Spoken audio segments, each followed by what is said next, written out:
Greetings, beloveds. It is from a deep place of love and thankfulness that I welcome you to our 2021 Side with Love Sunday. This is our 12th annual Side with Love or Season of Love celebration. And without you, each of you choosing love over and over and over again, we would not be the faith tradition that we are, and we wouldn't be in this moment. A moment where we can be together, a moment where we are invited to listen to the offerings of all the different participants spreading their theology of love from their own perspectives, from their own backgrounds, from their own lived experiences. At the same time, it is a call. It is a call and response to us to really embody, to live into love, to live into the values, the practices associated with the UU faith, to be in right relationship with movement at this moment. I always say to myself and even to my son Elijah, I ask us, what is love calling us to do? In this moment, as you enjoy and listen and absorb and allow yourself to be changed by the words you'll hear from the wonderful people um, that will be coming up next. I hope you will hold on to what is love asking you to do.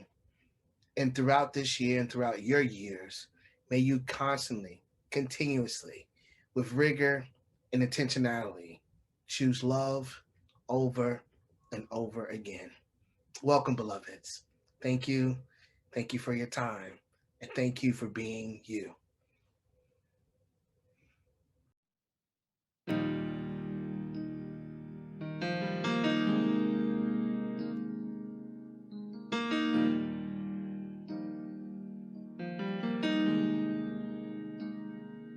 This is a holy moment.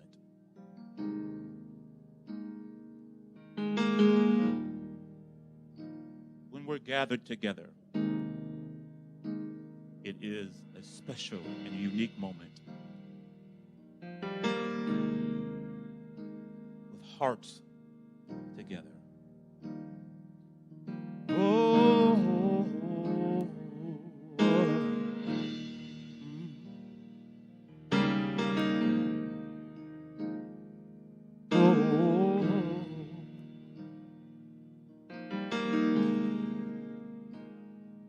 When our heart is in a holy place, when our heart is in a holy place, we are blessed with love and amazing grace.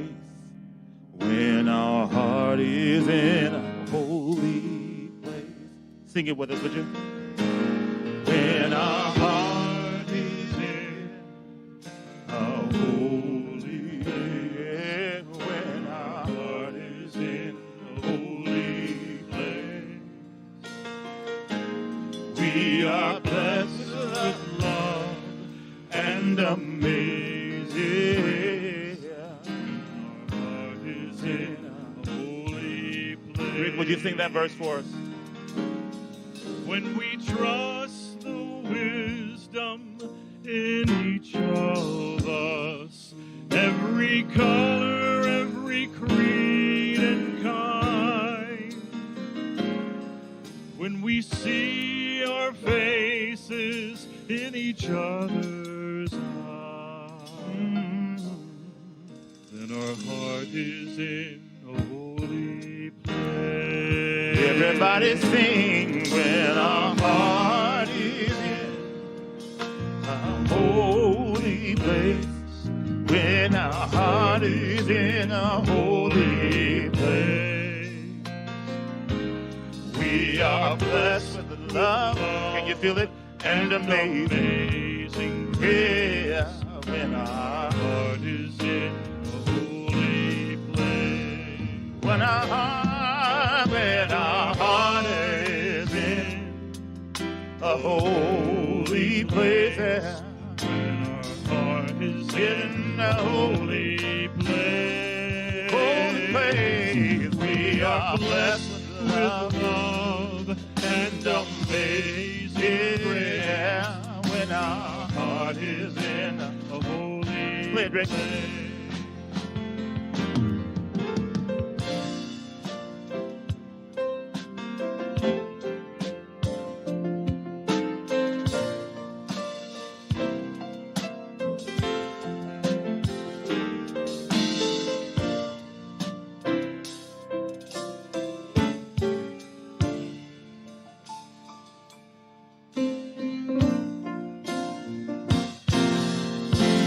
when our heart is in, when our heart is in. Holy Reach out and touch somebody if you can. Heart is in a holy place. Let him know that your heart is with him. We are blessed with love and amazing grace. When our heart is in a holy place. When our heart is in a holy place. When our heart is in a holy place. We are blessed with love and amazing grace. When our heart is in holy place.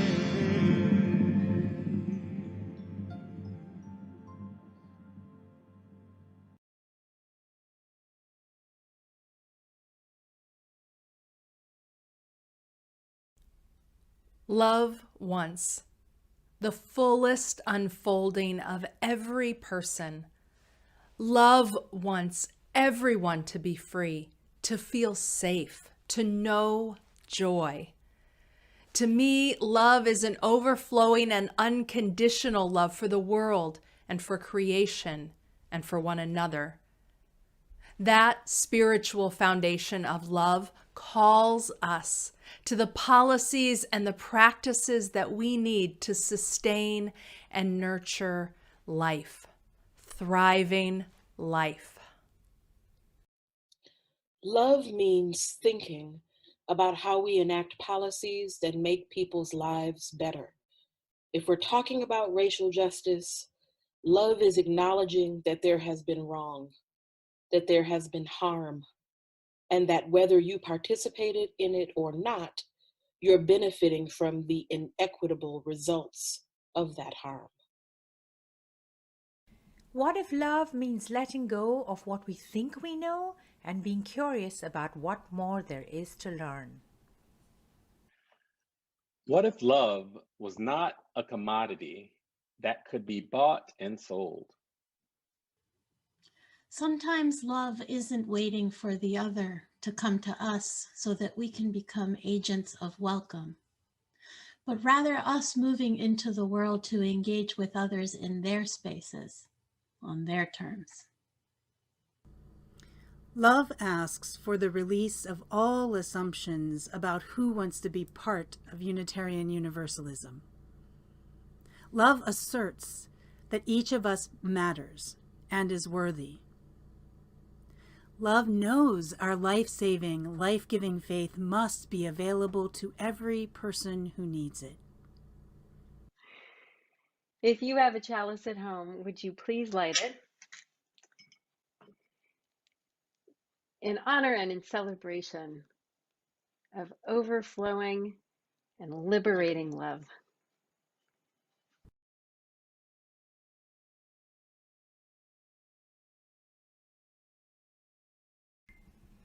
My name is Tuli, and I have a story for you.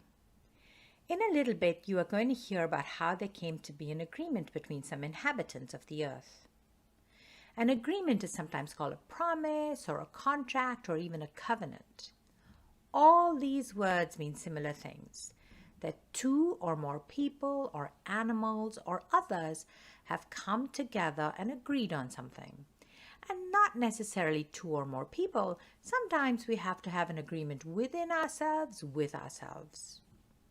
And it can be hard to come to an agreement. Think of a time when this might have been for you.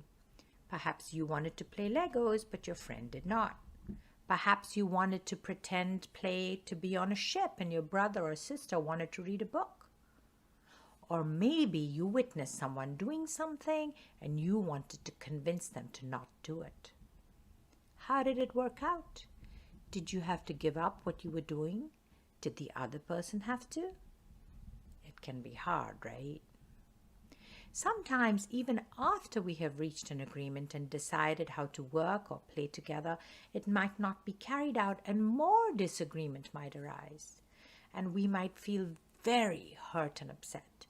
Can you think of a time when that happened to you? Someone agreed to do something and then couldn't do it. Or you were promised something and then the promise was broken. How did that feel? We are all going to make mistakes and break promises, even though we might have tried very hard not to. What makes this even more complicated is that there might be another person who is hurt by what we decide or agree to. We might not even see them or know that they are being affected. As Unitarian Universalists, it's important for us to try again and again to come to new agreements and to understand how we were hurt or might have hurt someone else. We might even carry our hurt with us for a long time. And we might have to be open to hearing that we have caused hurt, even though we didn't mean to. But we can try to work hard to repair the damage that might have been done, either to us or by us. In fact, this is an obligation, something we have to try to do. Sometimes this can be tiring and take a really long time, and we might have to give up something or have the other person give up something. We can make new agreements and begin anew. As you listen to what's coming up, think about what each of the creatures had to do to come to this new agreement. The Agreement by Barry Lopez. One time, before there were any people walking around this valley, there were bear people. There were also salmon people. The bear people had an agreement with the salmon people. The salmon would come upriver every fall, and the bear would acknowledge this and take what they needed. This is the way it was with everything. Everyone lived by certain agreements and courtesies. But the salmon people and the bear people had no agreement with the river. It had been overlooked. No one thought it was even necessary. Well, it was. One fall, the river pulled itself back into the shore trees and wouldn't let the salmon enter from the ocean. Whenever they would try, the river would pull back and leave the salmon stranded on the beach. There was a long argument, a lot of talk. Finally, the river let the salmon enter.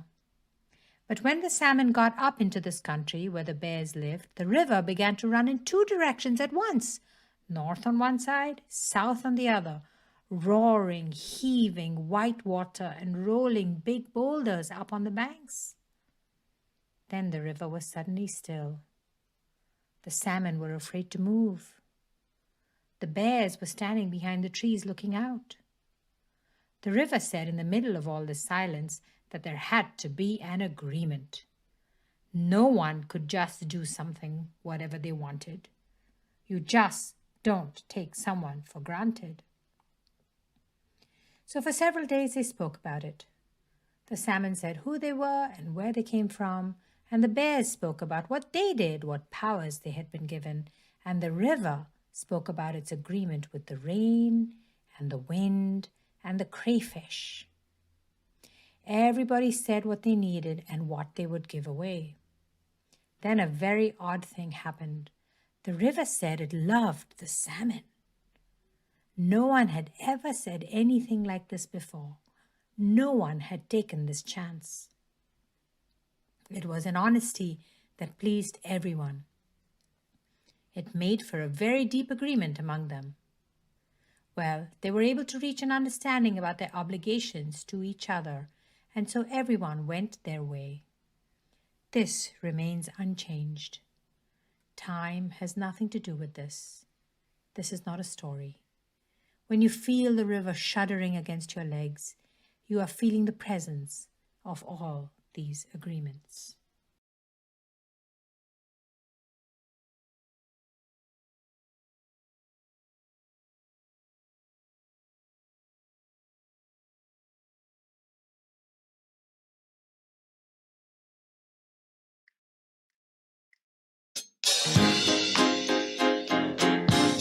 All right, everybody.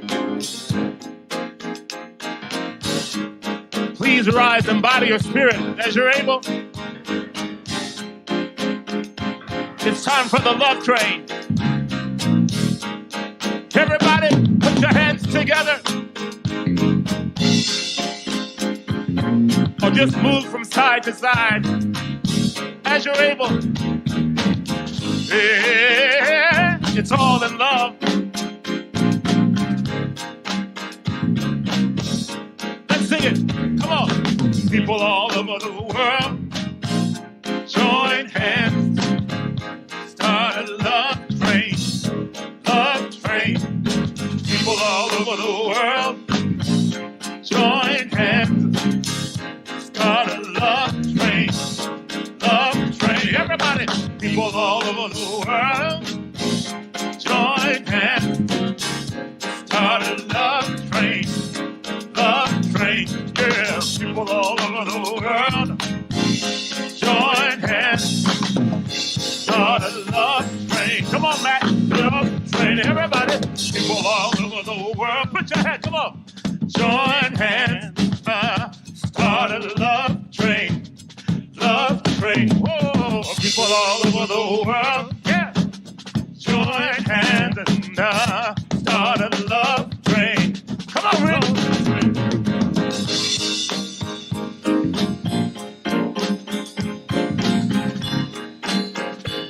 Yes, sir.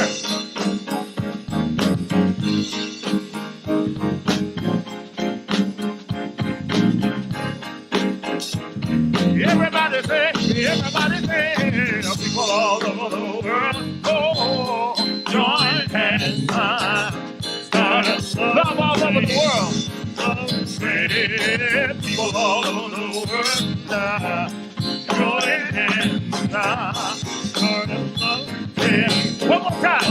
People all over the world, join hands, start a love train.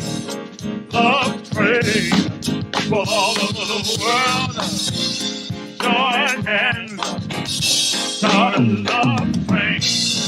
Love train.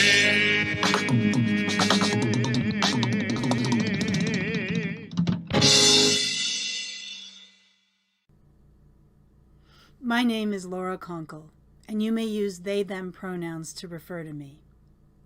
I'm so glad you're here with me and my trans and non-binary, queer, disabled, surviving poverty, first generation with access to college, self. Welcome, dear ones. Welcome, welcome, welcome. We are here, yes. And there's so much that fractures our we. In Unitarian Universalism, our assumptions about each other so often fracture our sense of we. I wish for us to love on and heal our we. And so, I want to talk to all of my disabled UU siblings, my trans and non-binary UU siblings, and my UU siblings who are surviving poverty. My world makes so much more sense when I'm with y'all. The gaslighting and rejection and weirdness of the great wide world, and yes, of many Unitarian Universalist gatherings, can lessen and become background noise to our vibrant, honest, and passionate conversations. When we're together, I can slow down and relax. I can work with y'all to make sure more folks are included. And that means me too. I want you to know how much I love your ways of being. I love your being. I love how you use your imagination to discover and create ways to survive. And I wish with all my heart and soul you didn't have to. We are trans and non-binary and disabled and surviving poverty. And we know we need to navigate a dominant culture that is more toxic to us than anything else. We know we must build community and culture that values our lived experiences and nurtures our survival. We know we are practicing the rejection of ableism and transphobia and elitism and ageism and homophobia and racism and all exclusion. Oh, and I love how we already know that inclusion means all of us, and hospitality means honoring folks as their full selves.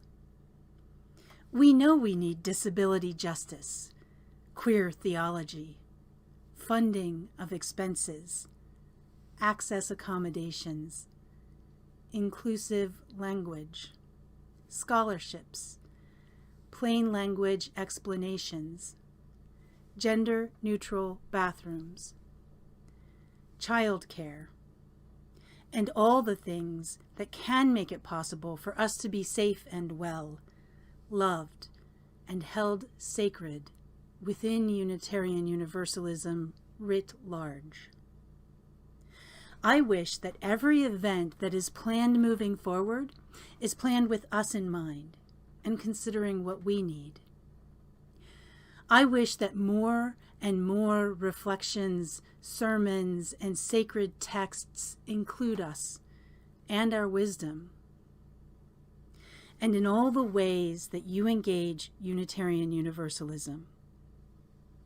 I wish that you will find folks who understand that you are worthy and you matter, and who choose to include you. Our collective spiritual growth and resilience are important not just to us, but to all Unitarian Universalists. So now, I want to talk to all Unitarian Universalists. I want us all together to build our resistance to the many assumptions folks make about who is in the room, who is at the table, and who is in Unitarian Universalist spaces, online and otherwise. I pray that each of us decides to begin to heal our we. I pray that we cast off assumptions and choose to build a Unitarian Universalism that holds each and every person sacred and worthy of hospitality and inclusion. May we know our potential for love and beauty. We are love and beauty. Real love that stretches to encompass our human fallibility we all have. Resilient love that unfurls to create and support our vulnerability we need to thrive. Actual beauty that honors all seasons, phases, and aspects of life. Fierce love and fierce beauty. Fierce enough to stay in touch with and reflect reality. We are beautiful, smart, and strong. We are fallible, whole, and vulnerable. We are right here, right now. We matter. So may it be for you. So may it be for me. So may it be for all of us.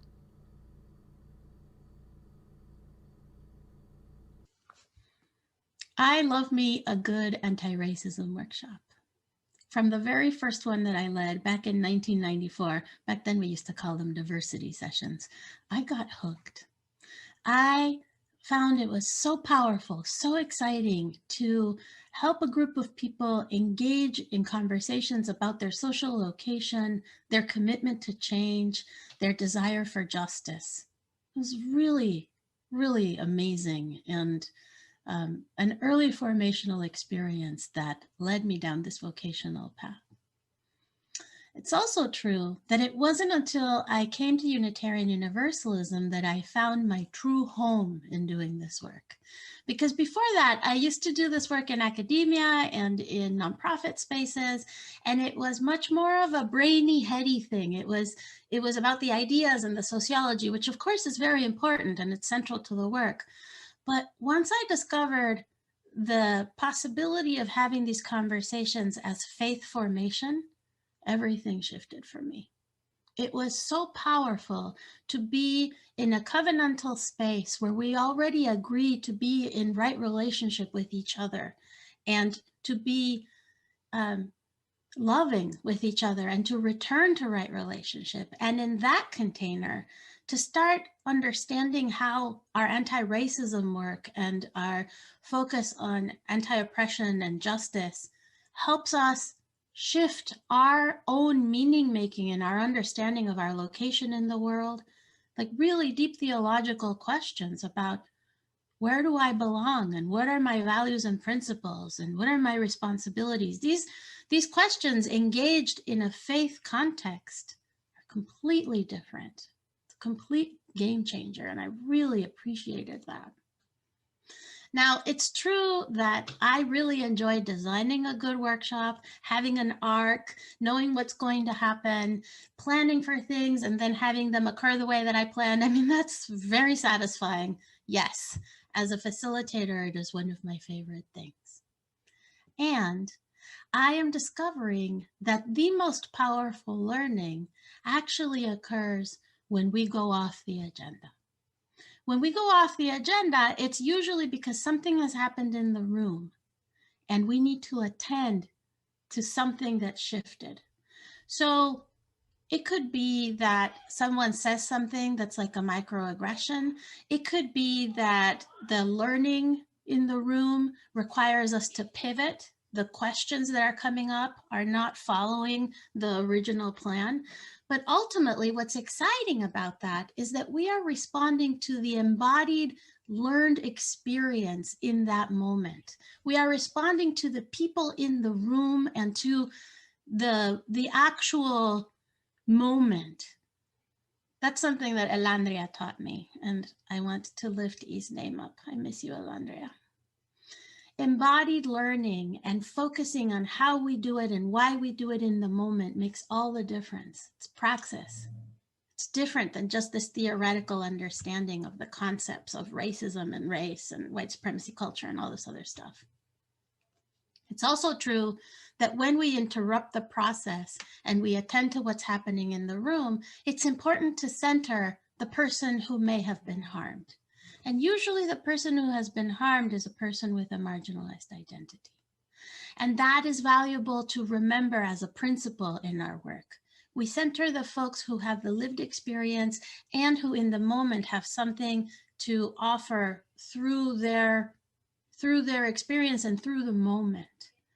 Doesn't mean that we put people of color and people with marginalized identities on pedestals as educators and experts. It means that we respond in the moment to what's happening. We use the holy muscle of interruption to trust that being with each other in real time is the most important learning. Understanding how power is playing in the room in that moment is one of the most important ways that we can actually decenter the traditional ways of doing things. Because otherwise, in our own educational settings, we still have white supremacy culture dominating and running us. And that's what we are trying to decenter.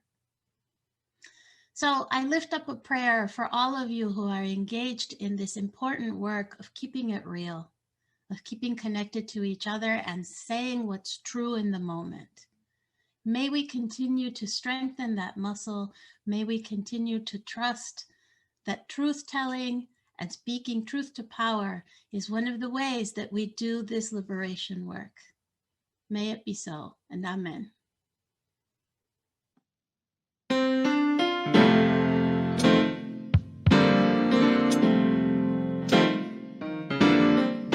I'm so glad we all have a guide. And that guide is love. Look over and tell somebody near you, that guide is love. Yeah.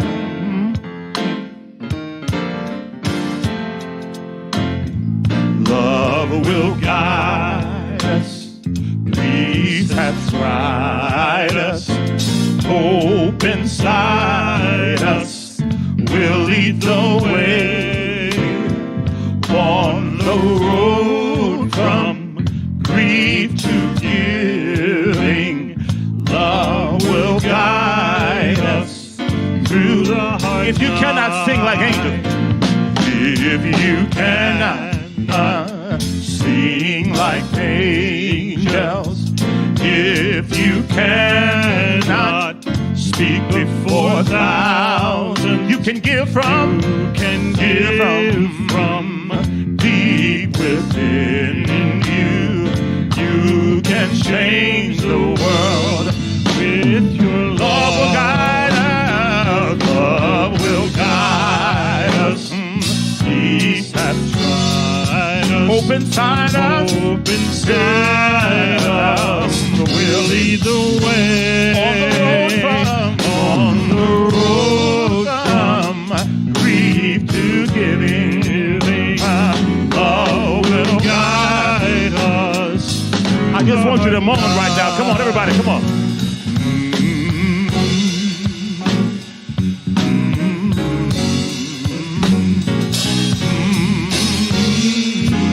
Yes.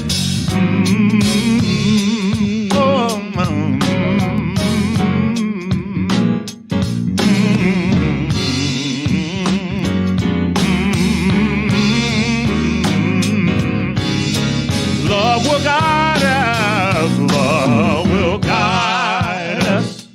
Jesus tried us. Hope inside us. We'll lead the way. On the road from grief to giving. Love will guide us through the heart.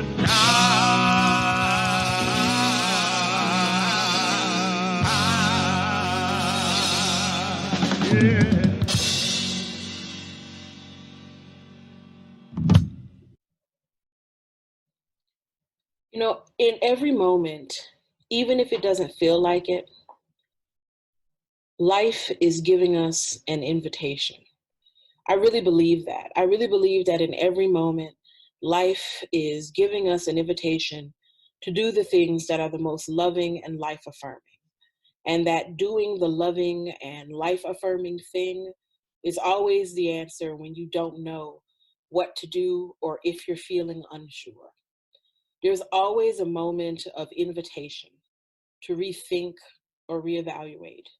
We're being invited into this cosmic dance of renewal and joy and justice, but you have to make the justice.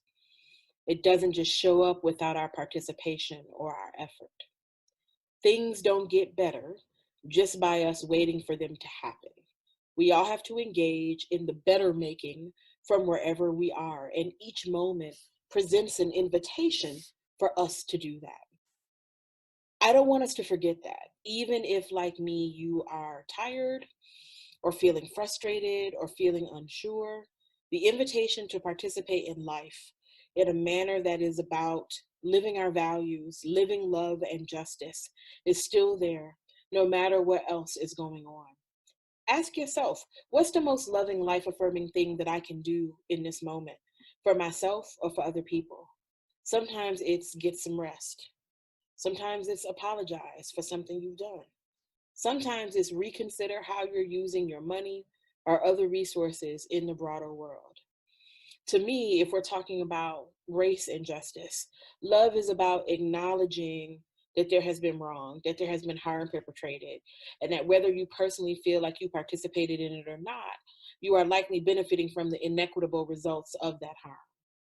Even if you are a person who wants to say, well, I didn't participate in making things this way, if you are benefiting from the ill-gotten gains, then you have some responsibility to make things right, especially if you then turn around and say that you believe in justice and equity. You are not let off the hook, no matter what. When we have broader conversations about reparations or what it looks like to repair, particularly the harms that have been done to Indigenous communities, Black communities, other communities of color, I believe that love means thinking about the resources that enable life. So what does reparation look like at the intersection of communities of color and healthcare, or communities of color and education?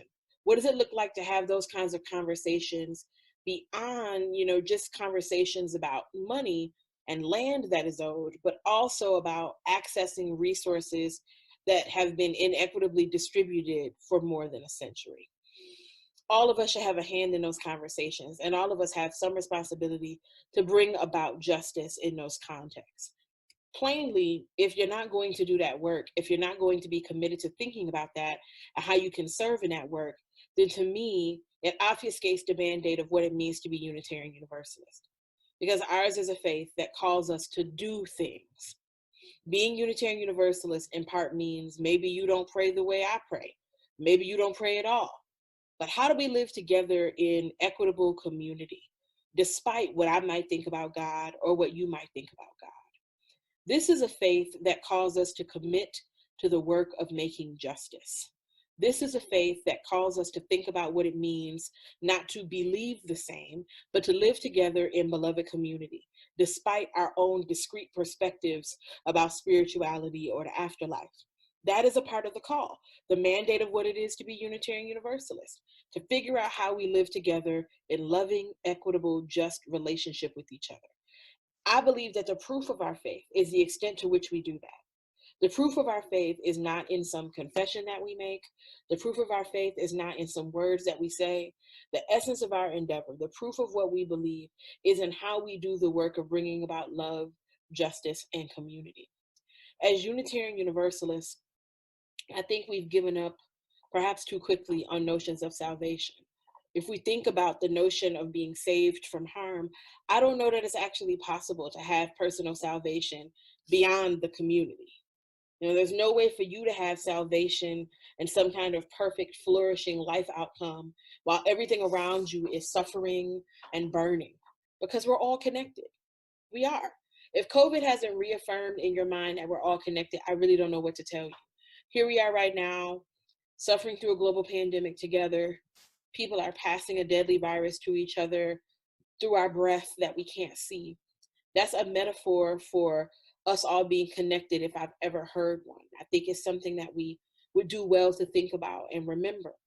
Our salvation is intimately tied up in each other's ability to see other people as worthwhile, all human beings as valuable and possessing dignity.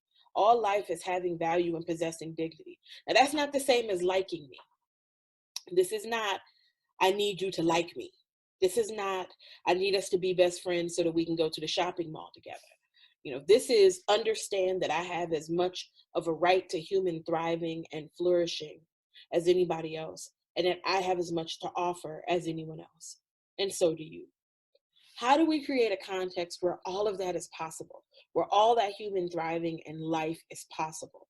That's going to require sacrifice and time and deep listening and nuance. But that's what being a Unitarian Universalist requires. Other faith traditions ask for other things. This is what Unitarian Universalism asks of us. This is what we signed up for. And to me, this is serious. The call of our faith is critical right now. Ours is not a faith of anything goes. When I hear people say, I'm a UU because I can believe whatever I want, that's actually the furthest thing from the truth. It's time to lean into whether or not we really believe it. Or are we just saying it to give ourselves the illusion of faith community? So we can feel like we have some kind of faith tradition. Do we really believe in the values of our faith enough to enact them in the larger world in a manner that is bold and clear and unequivocal? People need to know, especially in this moment, what our commitments are. And if we're going to say that we are a faith that is committed to justice, equity, and compassion in human relations, we have to actually do that. It's not just about saying the thing, we have to do the thing. Frankly, I'd feel better if we did less saying and more doing. I need us to have the collective maturity now to do what it is our faith asks us to do. Amen. Amen. Ashe. Love is asking something of us, and Unitarian Universalism is demanding something of us. It can be a lot to take the thoughts that are moving through our mind and to let them trickle down and integrate into our hearts, into our spirits. Let's go there now. Our worship service is shifting into a time of devotion and contemplation, where we can be alone with ourselves, with the breath, and with that which is larger than us.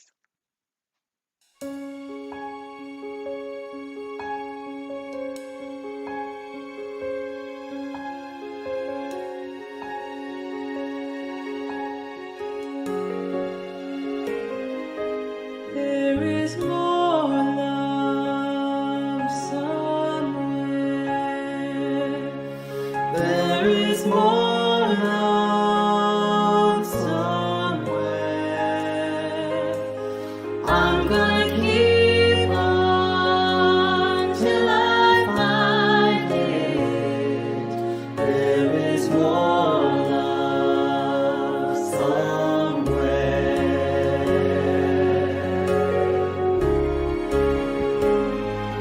There is more hope somewhere. There is more hope somewhere.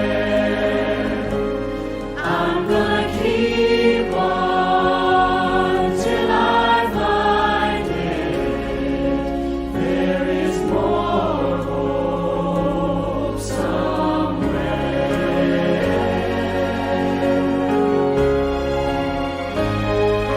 There is more joy somewhere. There is more joy somewhere. I'm gonna keep on till I find it. I'm gonna keep on till I find it. I'm gonna keep on till I find it. There is more joy somewhere.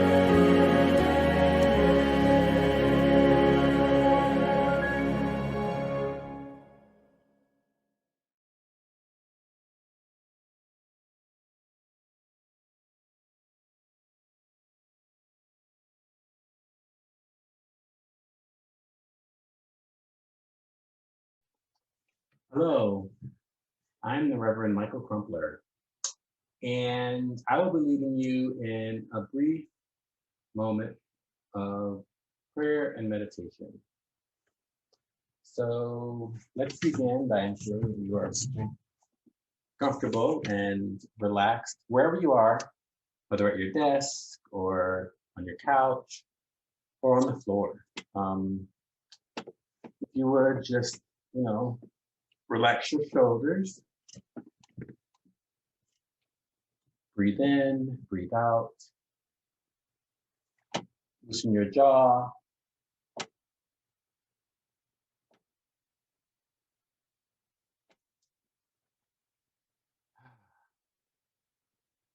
Close your eyes.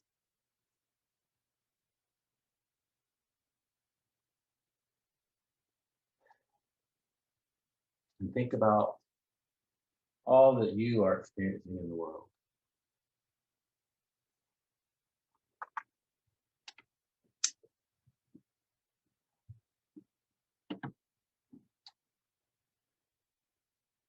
Think about all who are struggling during this time of isolation as we continue to grapple with the COVID-19 pandemic. Think of all those who have lost loved ones and all those who are still living with the side effects.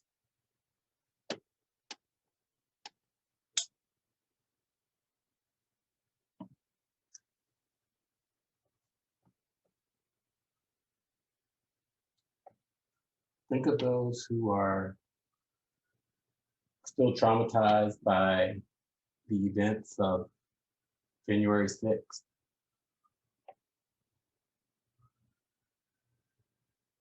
Who are seeking answers and accountability where there is none.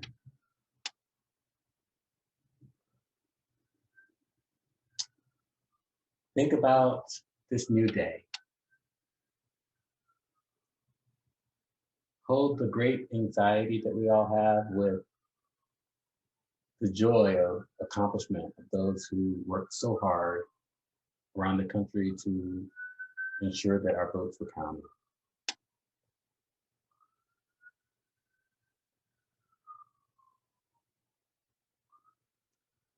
Now come back to yourself and your home and your family and all that you have to do. May you be well, may you be blessed. Amen. Ashe. May it be so. As you extinguish your chalice at home, may we give thanks for this time together, for the wisdom and inspiration that we've received. May we carry that wisdom into our lives and into our communities. May you find untapped sources of strength and courage and discover in yourself a new fire that burns in your belly and keeps you going. May the presence of spirit be proximate, cooling, and reassuring to you when you are overheated.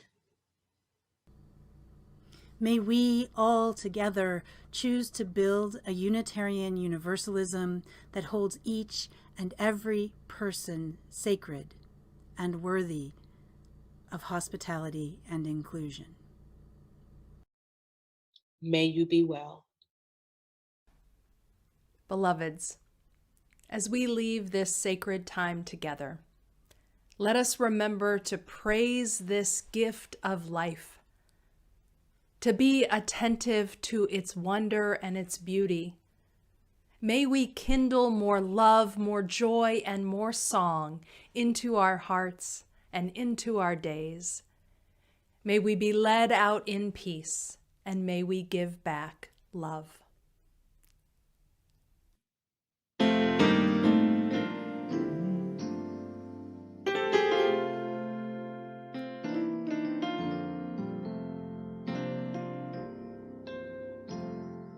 Sometimes in our life, we all have pain, we all have sorrow. But if we are wise, we know that there's always tomorrow. Lean on me when you're not strong. Can you say that? I'll be your friend. Let me hear you. I'll help you carry on, for it won't be long. I'm gonna need somebody to lean on.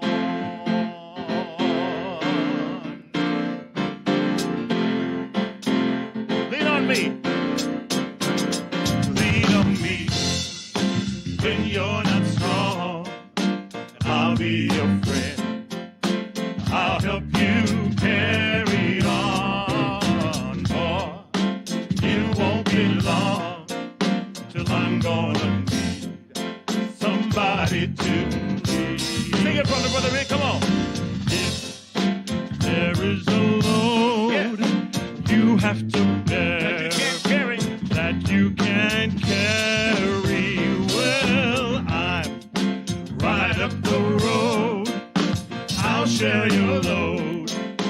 If you just call me, lean on me, yeah. Everybody, when you're not strong, I'll be your friend, I'll be your friend. Yeah, I'll help you carry on.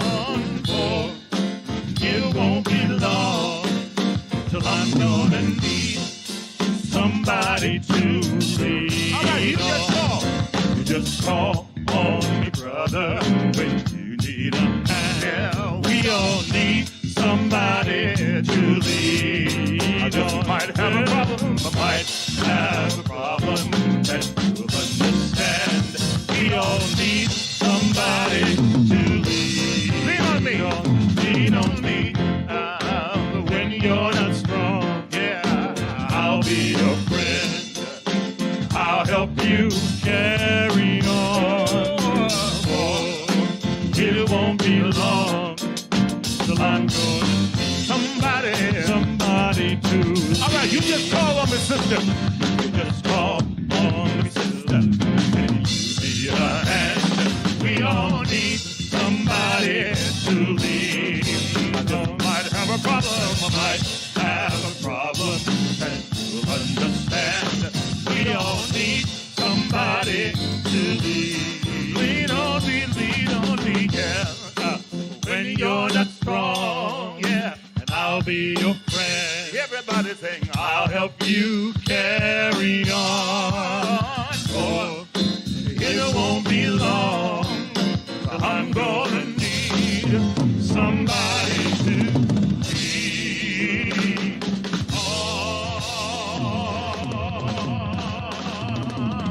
on. Let me hear you say, yeah, come on.